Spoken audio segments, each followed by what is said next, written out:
কিছু দায় আসে না। স্যার প্রোগ্রামে বিশৃঙ্খলা একটি ধরনের আচরণ।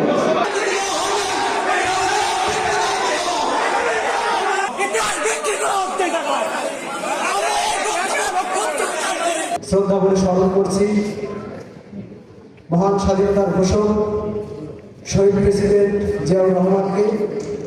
একই সাথে স্মরণ করছি মহান এই স্বাধীনতা যুদ্ধে এদেশের সূর্য সন্তান মাওলানা মতিউর রহমান নিজামী, গোলাম আজম সহ বাংলাদেশ জামাত ইসলামের দেশপ্রেমিক সেই সকল মানুষদের যাদেরকে